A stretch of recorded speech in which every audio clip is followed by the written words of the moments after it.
Aha! Hello, chat. Welcome.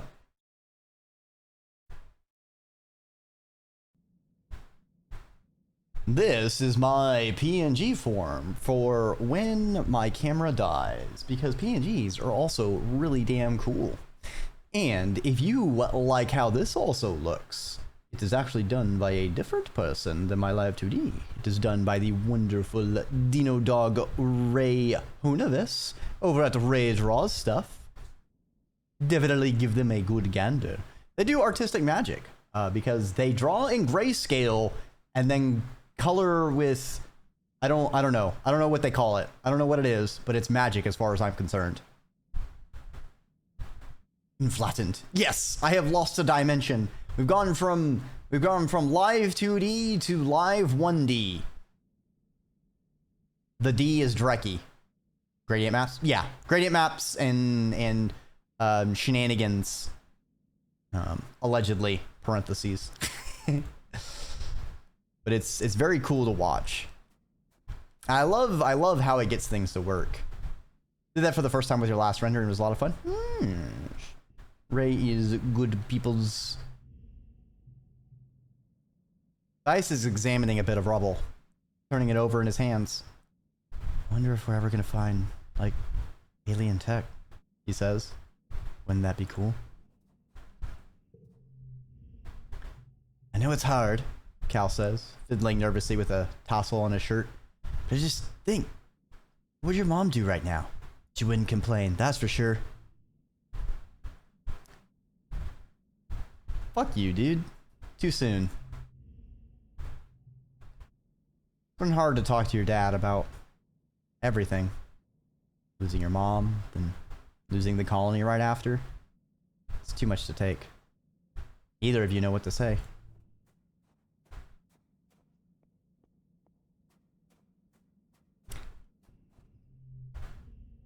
Mars crosses her arms and sulks. What is the point of having all these kudos if I can't actually use them to, like, buy stuff we need? Like, hello? It's not like I can mail order some more supplies to the wormhole.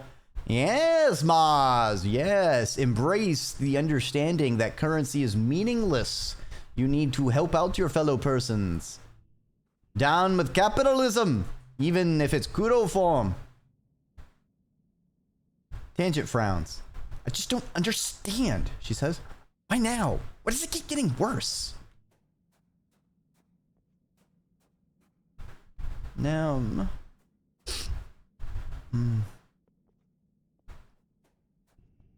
well, guess we go to engineering. Engineering is crammed with families. What belongings they've salvaged from the destroyed living quarters. You can spend time in your crowded temporary lodging in the classroom or help the adults try to fix things.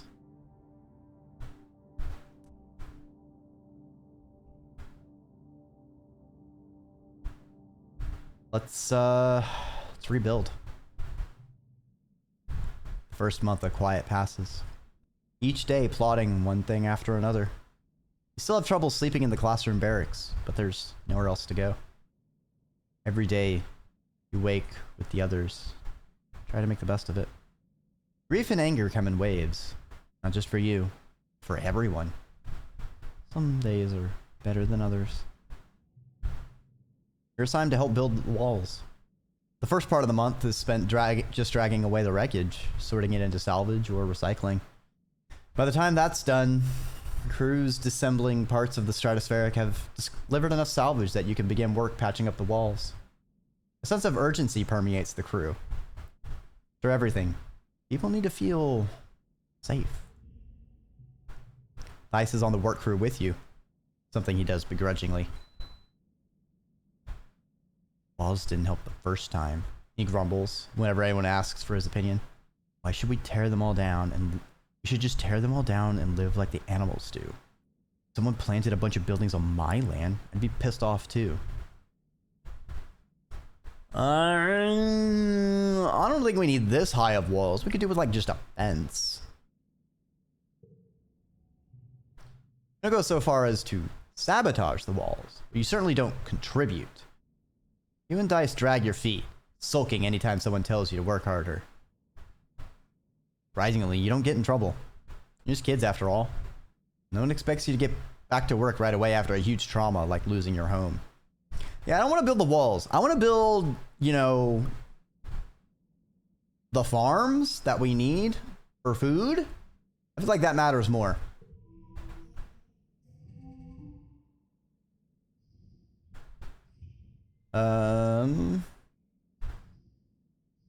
This is a terrible hand.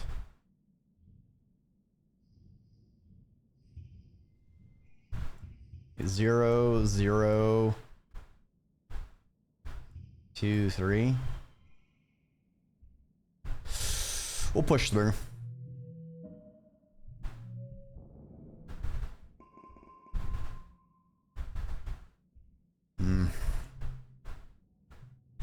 The sun's finally dawn again on your birthday. You wake up early and climb to the top of engineering to watch the first sun's watery rays break the horizon as the wormhole recedes across the sky. Dawn should represent hope after a long period of darkness, but this light only reveals the full extent of the damage to the colony. You've been having trouble sleeping, like most people. It's hard to find rest crammed into the classroom with all the other kids and their families. Every time you close your eyes, you see... You shake your head to clear the memories. You pull your blanket more tightly around your shoulders. Not your blanket, that one's gone. Stare out as the sun rises on the horizon, meager and sickly. Hey, kiddo. You hear? Then your dad comes and sits down beside you. I was looking for you. Nice view, huh? So we got the rooftop patio out of the deal. He laughs a little at his own joke, then just sort of trails off with a sigh afterwards. Puts his arm around your shoulders and you sit in silence for a while, watching the sunrise pick out all the broken glass littering the fields, glimmering like a field of stars. Neither of you really know what to say. It's clear your dad feels like he has to give you a pep talk, but there's an oppressive nature to the silence that makes it feel impossible for either of you to start. Eventually, he just sighs and his shoulders slump. I know things seem pretty bad right now, he says, squinting into the sunrise. Then, it sounds like he's taking all his effort to not cry. But it'll get better. It has to, right? You're not so sure. At least your mom wasn't here to see this, he mutters. That's the silver lining, I guess. You watch the sunrise together for a few more minutes. After a bit, your dad musters up a brave smile and pulls out a little box tied with a piece of gardening twine. Happy birthday, my little rutabaga, he sighs. You know what it is before you open it. Your old medallion, the one your dad made, with the sun on it to represent Earth. It was broken during the attack. All the chaos you didn't even notice. But your dad did. He made you a new one. It's just like you remembered. Similar design, with a wormhole this time, to represent Vertumna. You thank him, and squint out at the swirling wormhole still barely visible in the brightening sky. So massive and awe-inspiring this time of year. It always seems to herald disaster. You happily watch it fade away into the daylight. Your dad slaps you on the back. What's a birthday, huh? Just hoping they all get better from here.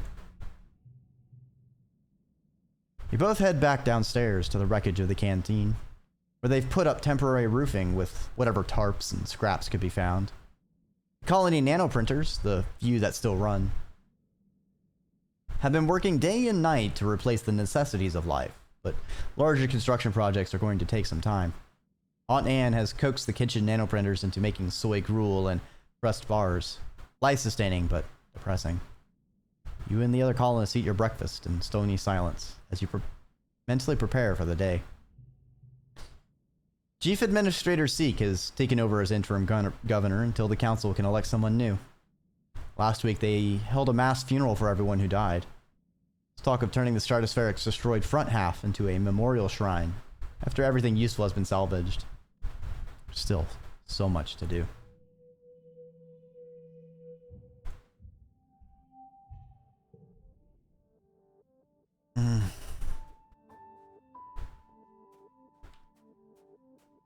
Oh, where's Nem?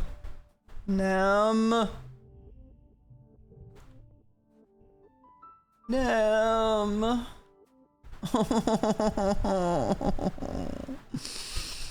Oh. Rebuild. You're assigned to help out in geoponics. The agriculturists have been hard at work trying to salvage what they can of the ruined fields and the destroyed greenhouses. But there's still a lot of work to be done. Dad has taken over as chief cultivator. Succeeding your mom was already difficult for him. Now there's this. He's never been the kind of guy to hide from hard work, but he's been pretty distant lately. Cal's working in geoponics too, of course. He smiles when he sees you. Hey, Solana. Lots of stuff to do. What do you want to work on?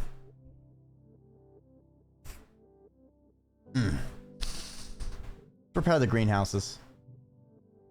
The geodesic domes, miraculous prefab modular structures your parents brought from Earth, are in shambles. Much of the glass and metal is beyond repair, destined for the recycler. You and Cal help clear away the debris, and when that's done, you help drape tarps over what's still standing so that the drifting spark snow doesn't pile up inside and affect the soil acidity. Anything that can't survive outside a climate-controlled greenhouse needs to be harvested and sent to the kitchens so that it can be preserved. Canning, jarring, dehydration. Ancient techniques you've learned about in school, but didn't think you'd have to put in practice so soon.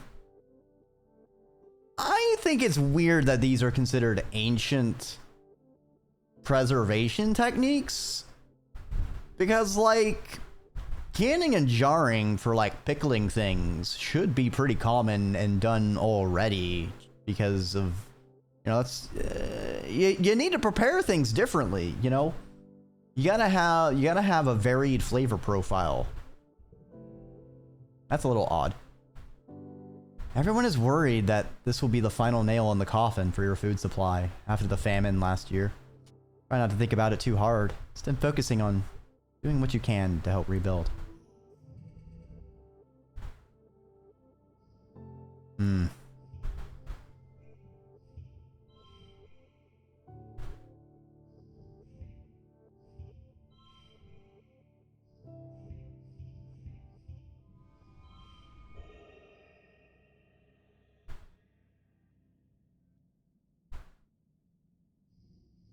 Can I get much higher? I don't think I can. Well, actually, no. This +2 to the right. So if I do this, we have a pair here. 2, 3, 4. We have a straight. So we can get to 27. Oh, we could have gotten 30. Noted. Noted. You're eating in the mess tents when you hear something rumbling. Your bowl and cutlery start rattling. People look around in alarm. Could it be another attack? So soon? You begin to hear shouting from outside. Someone runs into the tent. There's something falling from the sky, they shout. It's on fire! You join the crowd of people leaving your temporary structures to gather in the colony square. People are squinting up at the milky quiet sunlight, pointing and gesturing wildly. It's impossible to miss the thing hurtling towards you from space. Like a great big ball of fire coming straight for you. Is this it? Is this the end? After all you've been through, a meteor's gonna land in the middle of your already ruined colony and kill you all?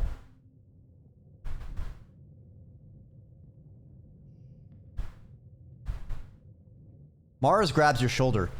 It's another ship, she exclaims. Look, look, it's another spaceship from Earth. Excitement ripples through the crowd. Could it be? You stare up, unbelievingly, as the rapidly approaching ship. The flames of its entry to the atmosphere dissipate, but a thick column of greasy black smoke trails behind it. Soon, you can hear the whistle of it rippling through the atmosphere at terminal velocity. That is not a controlled descent. It's an enormous ship, coming at you way too fast. The ship's reverse thrusters fire, trying to slow it down so it doesn't smash into a billion pieces when it hits the planet. Everyone scatters to take cover. You crouch behind some rocks, throw your arms over your head, and squeeze your eyes shut. You hear the massive spaceship touch down in geoponics, plowing through the fields and grinding over what was left of the greenhouses. You're thrown to the ground from the force of the impact as shrapnel and small rocks zing past your head. It grinds along like some roaring monster, cutting a great scar through the colony, kicking up an enormous cloud of dust. Finally, the ship comes to a creaking, shuddering halt.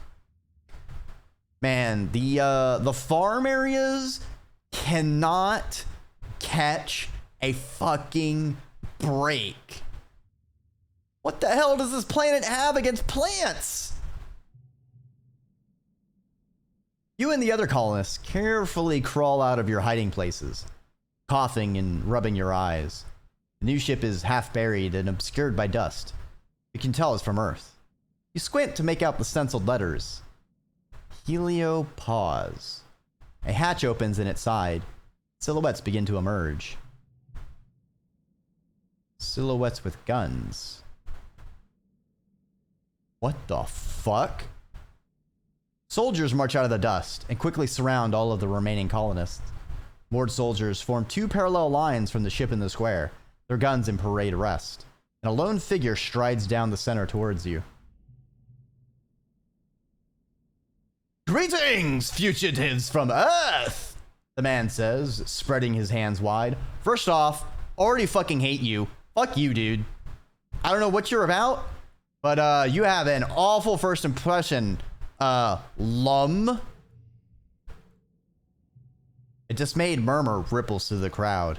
The adults exchange significant looks. Chief Engineer Instance tries to slip out of the crowd, but she's stopped by the line of soldiers. The man smiles. He has a broad, easygoing smile that doesn't match the threatening aura of the soldiers, nor the smoking ruin of the ship behind him. "I am Commander Lum," he says proudly. "As captain of the Heliopause, I've come to render aid and bring you justice. And bring you to justice."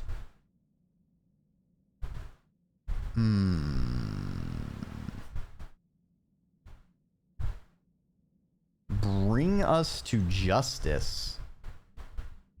I mean, I want to sneak away and be rebellious. Yeah, I'm going to sneak away. The Heliopause soldiers have the colonists surrounded and shove you gently but forcefully back into the crowd.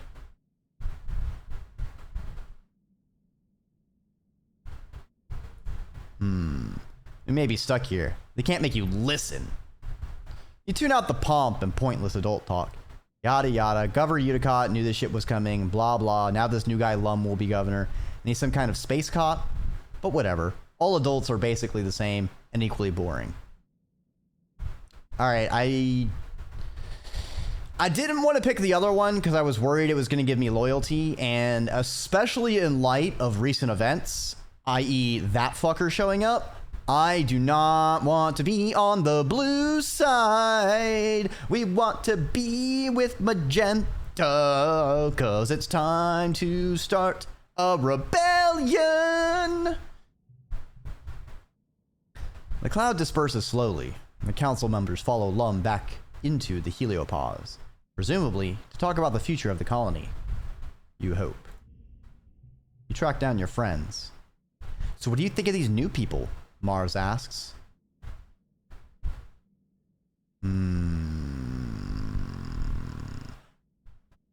I don't think they have good intentions for us.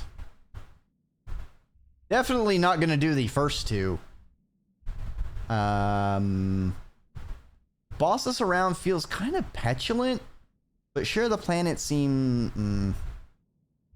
There's like a middle, like there's like an average between these two choices, I feel, is what I would really want to pick. I'm gonna go with they're gonna boss us around. Tangent nods. They don't live here. They don't know what it's like. They're just gonna swoop in and act like they're better than us. She hugs her arms around herself. Did you see what they were doing to Instance? No. Only that they pushed her back into the crowd. The entire colony, now twice as many of you, sets to work on salvaging the wreckage of the Heliopause, tearing it down and combining it with the Stratospheric's remaining engine section. Spirits are high, though these new colonists from the heliopause aren't like any people you've met before. With their uniforms and weapons, they're more like an invading force than a rescue. You aren't sure what this means for the colony. Or for your future. Fuck. Oh, great. We got music.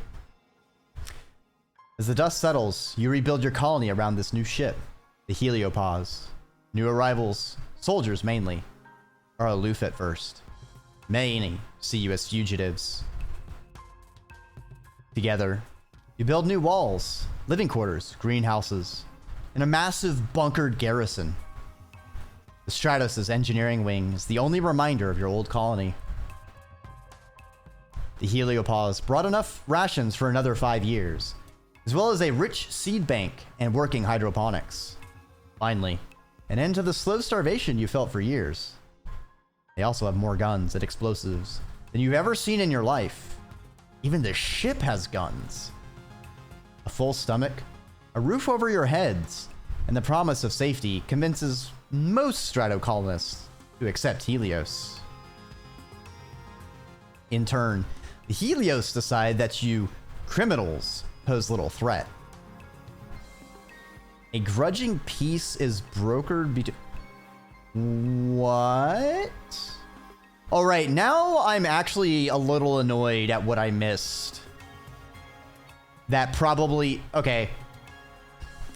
I feel like there was a lot of really important stuff that Lum talked about.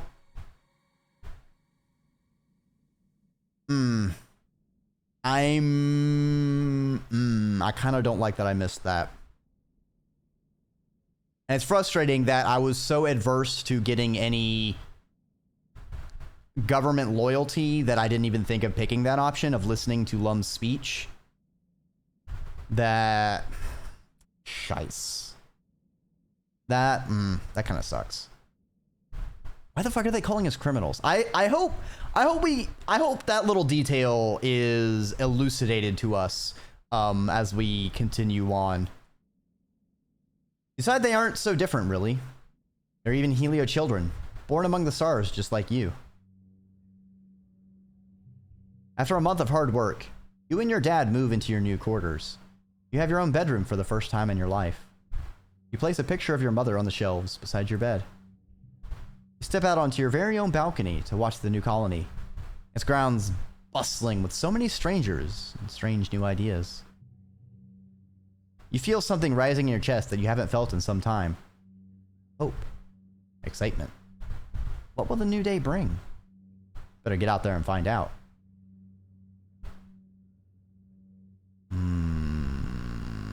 I don't trust them. We're gonna take this cautiously.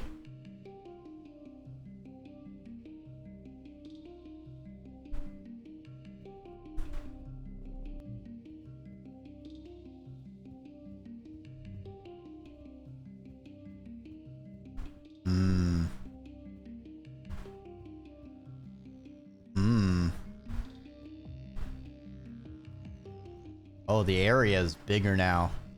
Egg!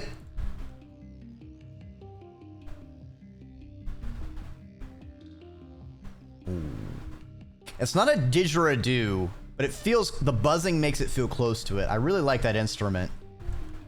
I like this song. It gives me the right, I feel like it captures the emotion of this situation.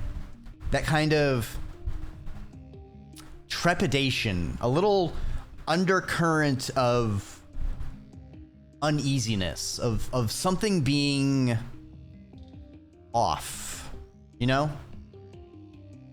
Like there's a palpable tension between the Helios people and the colonists.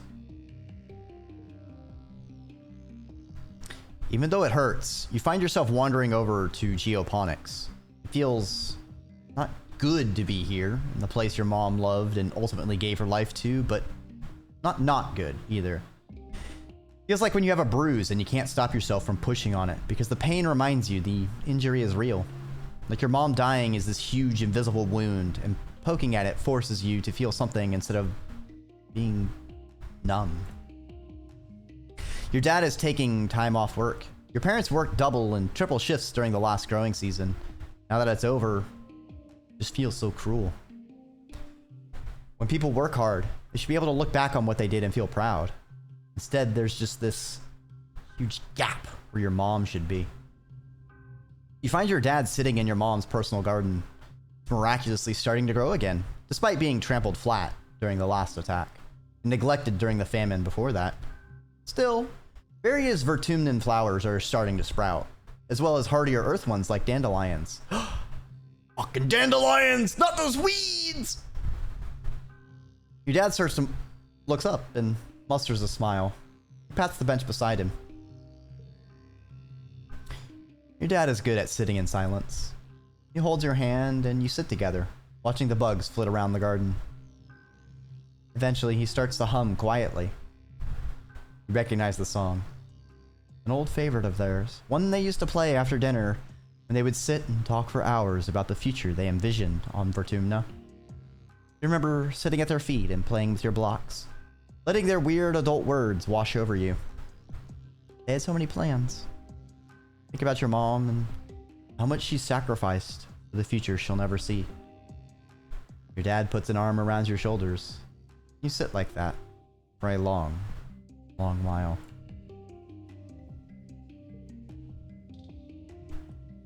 Like every pollen season, your dad gets the shimmer. The pollen is bad this year. Thick, heavy clouds of pink. Even your eyes are a little itchy. Your dad's not the only colonist spending the week in bed. You hear other people sneezing as you walk through the quarters, bringing him hot tippet soup. Thanks, kiddo, your dad rasps. At least he's sitting up in bed now. Your mom never got sick. Not ever. Your dad reminisces. Not sure that she missed a day of work from the day we landed until the day she... He stops and sighs. I miss your mom. Wish Instance would find a cure already, he grumbles, his hand shaking as he lifts his spoon. 3 years, and all she can suggest is bed rest and fluids. What good is all her researching if she can't fix my headache? Dad must be feeling really sick. He never complains about stuff. You check his temperature with your hollow palm, then dim the lights and bring him a cold pack for his forehead. He has a crust of glittery pink gunk around his lips, looking cracked and gross, so you wipe it away. Glitter is just everywhere on him, like it's coming right out of his pores. He looks iridescent in the murky light filtering through the pollen outside. Hey, do you mind opening the window a little? For some fresh air? Smells like a sick person in here, he grumbles, pushing away his soup and rolling over in bed. Fuck, I feel like this is a situation where what I choose is very important. We'll open it a crack. The pollen is already everywhere, you figure. It's good to get some air circulation in here. Pretty sure you learned about the miasma theory in class. Your dad, his eyes already closed, breathes deeply and falls asleep with a smile on his lips. The worst of the pollen fog subsides in a few days, and your dad starts to look a little better. He gets back to work, which is good, because there's a lot to do in order to rebuild the colony and get the heliopause's hydroponics up and running. You're still sweeping glittering dust out of your quarters weeks later. Stuff gets everywhere.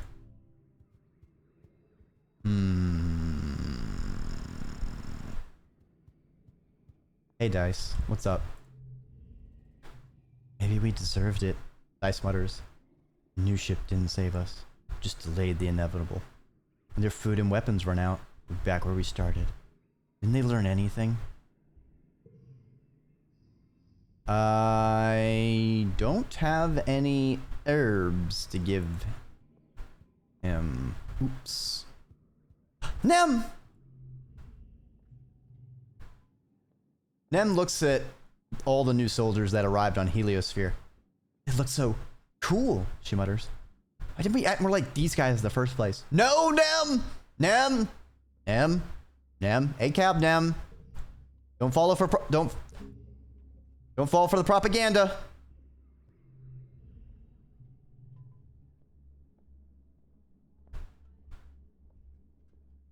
Hey Nem, you wanna train together? Nem suggests you practice some hand-to-hand combat, then kicks your butt in the absolute most literal sense. She leans over you while you're lying on the floor, completely gassed. You okay? She laughs. I didn't go too hard, right? Ooh, a new person. This new boy from Heliosphere is a couple years older than you. He's very handsome, and the missing arm gives him a heroic, battle-scarred vibe. He stands tall and ready for action, even though it's a normal, boring day. The other recruits milling about the garrison give him a wide, respectful berth. He sees you staring and gives you a curt nod. My name is Vase, Lieutenant Olivatius, he says, considering you with a glint of challenge in his eye. And you are?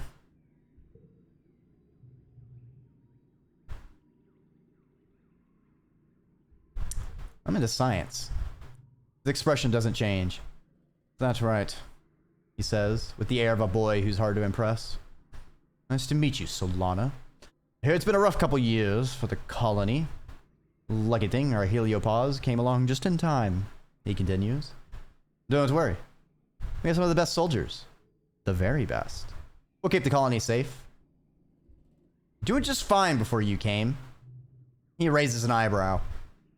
When we landed, he sneers, this place looked like it had just been overrun by wild animals. Or was that just the aesthetic you were going for? Why is that? No, fuck you. That's not... Why is that pivot to a flirt option? Fuck that. Being planet-side is totally different. Get rectoroni pepperoni. You tell Vase that firing a virtual gun is nothing compared to running for your life through the jungle while a wild Unisar hunts you down. A Unisar? Vase says, leaning forward a little. His eyebrows raise. You actually say something to interest him? That sounds like a fun sport. I'd like to try it sometime. Fucking sport hunter? Hate this. Hate this! Alright, we gotta have some cool people.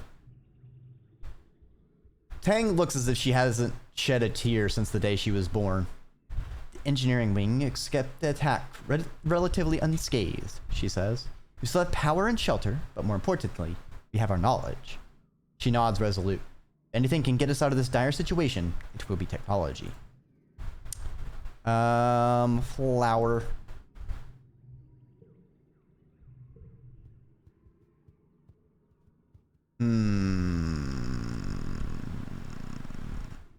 Alright, so Cal. Cal is kicking a small beanbag into the air, trying not to let it touch the ground. He's not very successful. That new kid. Dog Boy. Dog Boy? Ooh, interesting. Showed me how to play this, he says, groaning as the beanbag hits the ground again. A lot harder than it looks. Alright, Rex. Already have a good impression of Rex if he's teaching people how to hacky sack. Rex so far sounds like a cool person. Hopefully we find Rex soon. Maybe Vase just consumed the entire quota of jerk from the Heliopause's kids. One can hope it. Yeah. You know what? That's Vase's job. Vase is like the lodestone of jerkness. You know, he just sucks all the jerk out of the other kids, leaving all the awesomeness to them. And then we can just take the vase, and then we can just put the vase with the vase, and then send it into space, which is going to be a race. And at this pace, I don't know if I got the space. Damn it! I repeated space. I failed my rhyming schema. Found something you might like. Hey, Cal. Want a steak? I bet the dog boy is gonna have likes stick. Chat, $10 the dog boy is gonna like stick. We're gonna have to show the dog boy fetch. Who are you? You've seen Nomi around since the Heliopause landed. They're around your age and barely 1.5 meters tall, only coming up to your shoulder. Never seen anyone dress as strangely as they do. Hi! Their voice is high-pitched and quick. I'm Nomi. It's short for nomination. They do a little twirl and bow. You introduce yourself and... All right, so they're non-binary. Okay, so that's what I thought, because they, them. All right, Nomi, adorable. I love these colors, the orange and the magenta and the cyan. I also fucking love their gradient shirt that they got here. Like, I think we can be friends with Nomi. I think about their outfit. Oh, this whole thing? I designed it myself. A Nomi original, based on the outfit of Lavendula Starshifter wears in the 3rd season of Turbo Girl Hyperjet Transform when she has to go work undercover as the lead singer of an idol group. They stick their leg out. Only just the bottom part. And of course, I have to wear my gaming gauntlets. I call them gaming gauntlets, but they're really EnviroSuit gloves that I modded so I can play holo games through them. Do you like games? My faves are Laser Fable and Digger Dog. Laser Fable is so much more fun now that we can play outside with room to run around. What kind of holo games do Strato kids like to play? Nomi stops to catch their breath, winded after an extended outburst. We're gonna challenge them to a game of Laser Fable. You're on! Nomi helps you install it onto your holopalm and explains the rules. Laser Fable is an augmented reality game where you bounce a hologram lasers off real objects nearby. Speed-based, so you're running around and bumping into each other, and there are extended house rules about when it's legal to block each other's lasers. Alright, I'm liking Nomi. Nomi is pretty cool. They're pretty chill.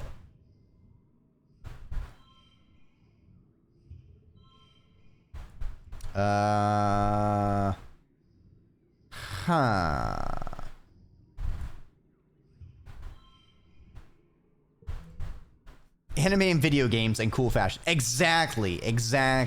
You know, Nomi's got a shtick, and by gosh golly darn it, they are going to stick that shtick. Oh, right, that's unchangeable. Right.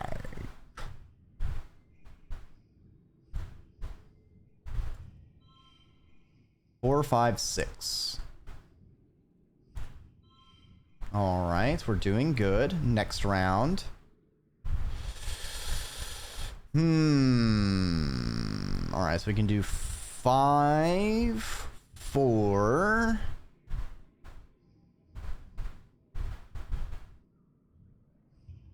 3, 2, 1. Now that's a straight. Hell yeah. Super goal. Victorious. Right on, brother. Nomi gives you a high five, then a couple quick flicks on their gauntlet gives you a kudos for winning. They explain this is how they always play Laser Fable with the kids from Heliosphere. Except they mostly don't want to play anymore. They say they're too old for it. I just want to be soldiers now. Except Rex, he's still cool. Okay, so far, Nomi and Rex are sounding like the two okay people from Helios. Also, can we give them... Nomi is lying flat on their back, looking up at the sky. It goes on forever, they exclaim, waving their arms. There's no ceiling at all. I feel like I'm gonna float right off the surface into the planet. I bet they like crystal clusters. Yes! Success! I guessed right. Nomi makes a sound of appreciation and holds the crystal up to the light. Wow! It makes rainbows? It's perfect! Thank you so much! Is this Rex? The colony is full of new people. Everywhere you look, you see a stranger. It's disorienting after growing up in a closed spaceship. You never expected to meet any other people, any other humans that weren't made here on Vertuna. You bump straight into one of the new people while you're jogging through the colony. Boof! He laughs and holds you steady, brushing the imaginary dust off you and giving you a wide fanged smile. Hey, it's one of the new kids from Heliopause. You think his name is Rex? Oh, I'm Solana. Welcome to Vertumna. You stick out your hand and shake his, and he laughs. You notice he's wiggling his dog ears. They can really move independently. Pleased to meet you, he says. I'm Rex. I love to shake a paw. I know a ton of tricks. He winks. All right, Rex is cool. I like Rex. Augment, doggy ears. You know what? Eagle eyes, extra fingers, smarter brain? No, I want animal ears. You know what, Rex? Totally valid. Valid. You know what? Why didn't our spaceship have the option to get animal ears? All right. I think that's that one big fault of our spaceship is that we didn't have animal ears .exe downloaded to our gene splicer tool. And I think that is a problem. Rex puts his hand against his chest, looking cute and lost. Hey, since I'm new here, think you could help me find the construction yard? Thought I might apply for a job there. One of you is kind of like a... You know what? That is true. But the thing is like, an enemy has to get damaged before she gets scales. So it's like, not a great dragon. Like, you'd have to put them through a controlled wood chipper to become a dragon. And that doesn't sound pleasant. Although now that I'm thinking about it, don't anemones, like the actual creature, regrow tentacles that are... Am I just now getting the pun with an enemy's name?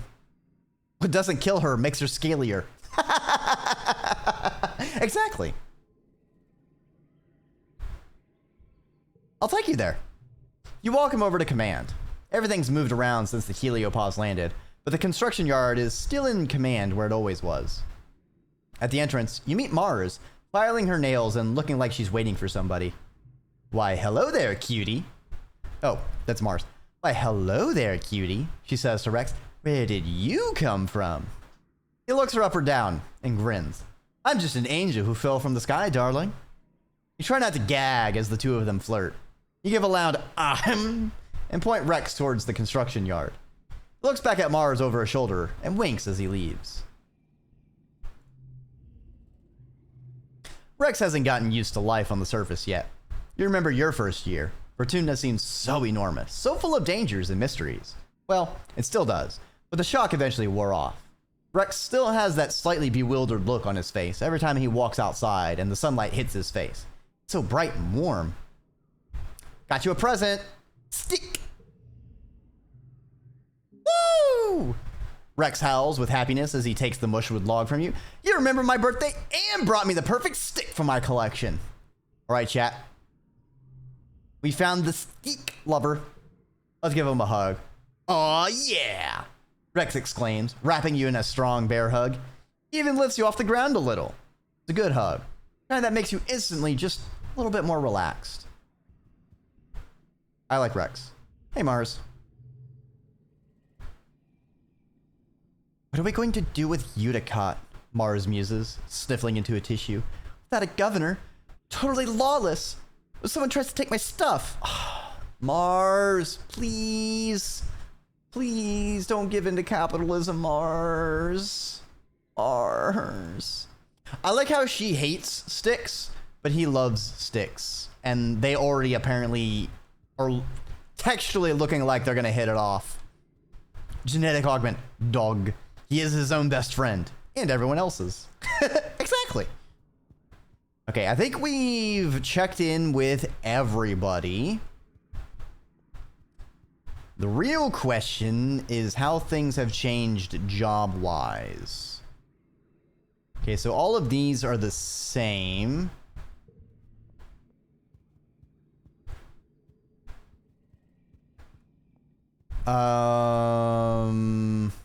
Command, notice board. We're at 70%. Okay.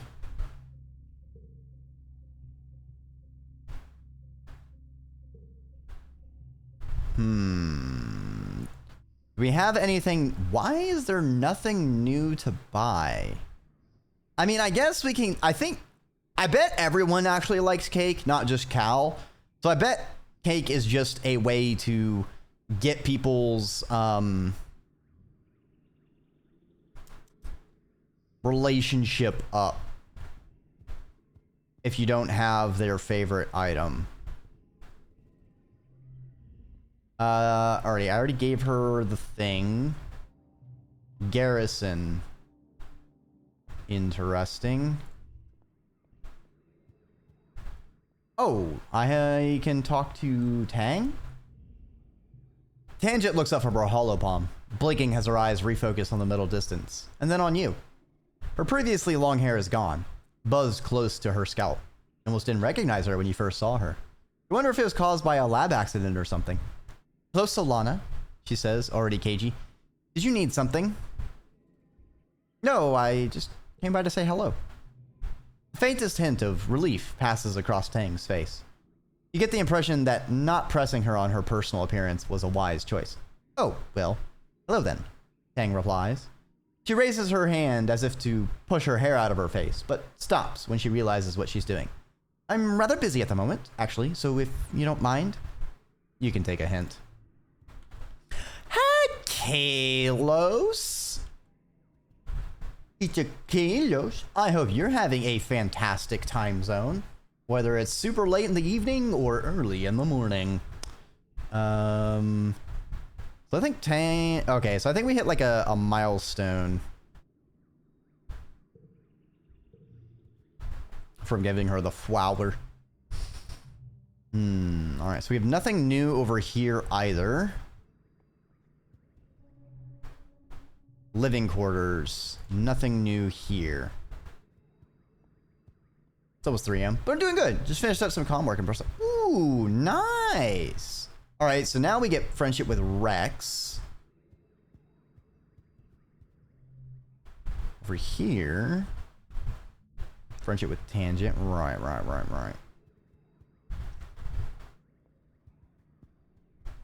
Always nice to get some artin done. Can we not go on expedition? There it is. I knew we could get out here. Ooh. Balneal. Wait, we've already seen Dilly Pillar? Yeah. Alright. We want to forage in the valley. The grind is real. Yeah.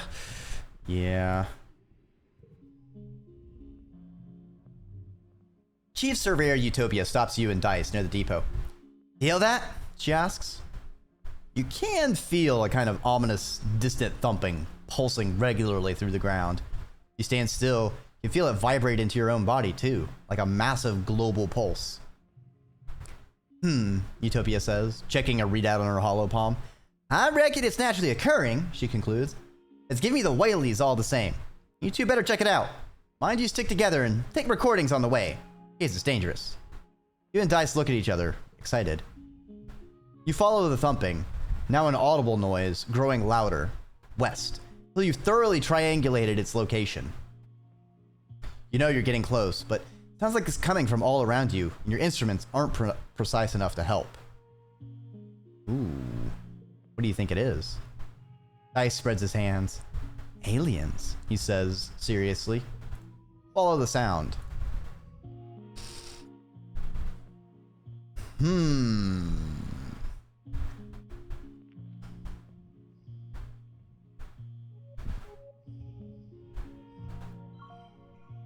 Alright, so we get the... That is not a big bonus I was hoping for. So 12 versus 15. Yeah, we'll take the 15. Ooh. Interesting hand. Very interesting. So if we do 6, this will become 7.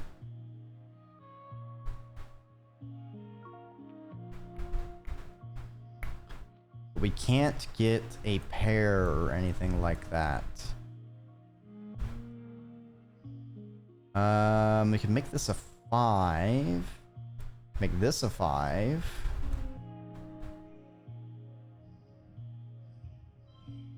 And we can get 6. Nice. And then... just go for points on this.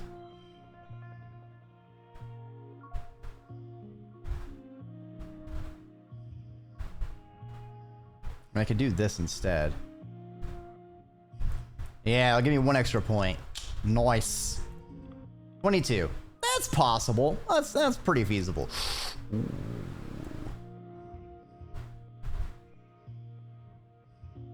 Oh, it's already all colors. Duh, Dreki.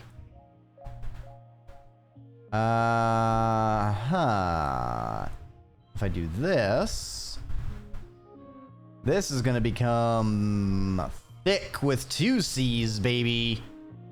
Bada bing, bada blam, bada fuck you. Hey, super goal right on the dot. Wow, we could have scored 46. I think we're good enough on that. You find a machine? An ancient, broken down machine. Like a small pyramid-shaped building made from some kind of dark stone or bone that looks almost like it grew that way. Thud of the Thumper. They're calling Shai Hulud. Except it isn't broken. It's just so very old and overgrown that it looks more like a pile of rubble and roots than a building or engine or whatever it was. Still, a thumping noise comes from inside it. The vibrations are strong here, making your guts feel weird. You don't notice it at first. There's a curious path on the ground moving away from the machine. A line half a meter wide where the dirt is a little more worn and bare. It heads off in a straight line to the west, or coming from the west. Could animals have made this path? Or the thumper itself? Well, I'm not an engineer, so I can just marvel at it. Literally gives me engineering. You run your hand over its pitted, vibrating surface. How could something so unbelievably old still work? It's definitely not natural. You can even see something like writing carved deep into the not-quite rock. Dice starts making unts, unts, unts noises under his breath to the beat of the thumper. It's a pretty sick beat. Eventually, you head back to share your findings with Utopia. Totally an alien civilization, Dice insists. Utopia scratches her head. I suppose, maybe, she says. You said it looks ancient, right? Perhaps there could have been another civ here long ago. We have found other signs. Nothing active like this. Seems to be pointing west, or receiving something. She snaps her fingers. There's some right ugly ridge lines out there that have kept us from checking that direction, but we got gliders. Motivation. That's half the battle. She makes a note in her hollow palm. I'll open up the western ridges for surveyors, she says, then grins. Whew. Say that 3 times fast. Dice is right, it's definitely aliens. Dice nods solemnly.